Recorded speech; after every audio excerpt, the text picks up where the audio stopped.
The vote is over, and the Scottish people have now given their verdict. We have made a decision for progress and change, for Scotland and within the United Kingdom.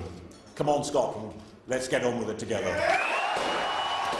And good morning. The Better Together campaign wins. The votes are in. Scotland is staying as is, voting no to independence. The historic election keeping Scotland as part of the United Kingdom, England, Wales, Northern Ireland, and Scotland. The vote not as close as expected.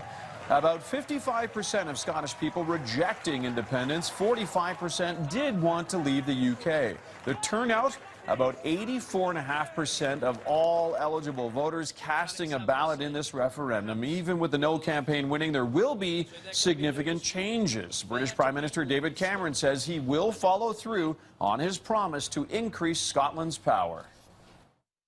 Well, certainly in the last few weeks, the UK government has been talking about a lot of important reforms that they can bring to Scotland.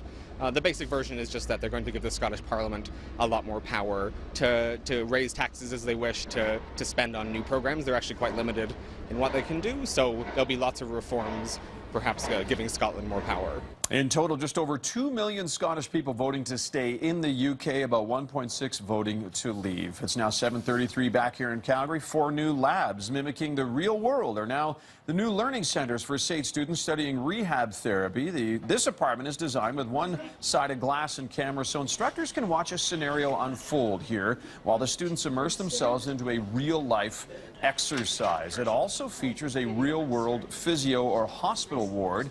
It's all part of SAIT's goal to better train students in scenarios they'll eventually face on the job. They will have had both an experience that looks like a clinical setting they would have in a hospital. They'd have an experience of something that would look like at home, so that they're going to be far more rounded in terms of their approach. The rehab program at SAIT is so popular, 12 new spots have been added to the program. There's a good chance when Finnegan the dog wags his tail, someone's coffee cup or fine china goes flying. Guinness World Records says the Irish wolfhound, who calls Calgary home, has the world's longest canine tail, measuring 72.29 centimeters. Finnegan's owner got an official letter after a vet measured the dog's appendage 3 times on video and in front of a witness. The 55-kilogram pet has knocked over his share of bottles and glasses over the years. The previous record was held by an American Great Dane named Bentley.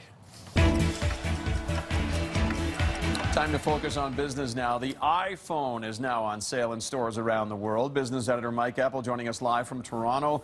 Good morning, Mike.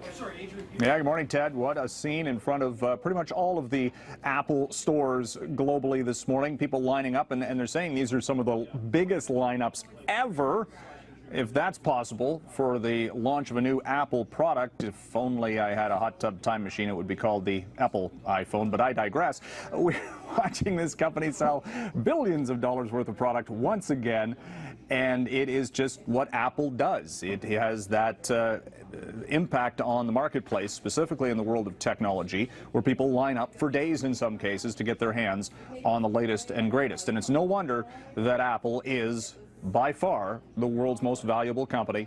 The shares hitting a record just recently, well above $100 a piece, $700 billion market cap, so just massive interest in this device. And keep in mind that next month they're expected to bring out a new iPad just in time for Christmas, and then in 2015 it's the Apple Watch. So they're really building up the product pipeline here, and again, huge demand for those devices, and they've got a backlog of orders again.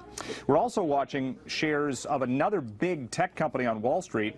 It's called Alibaba Group. It is the e-commerce company biggest out of China.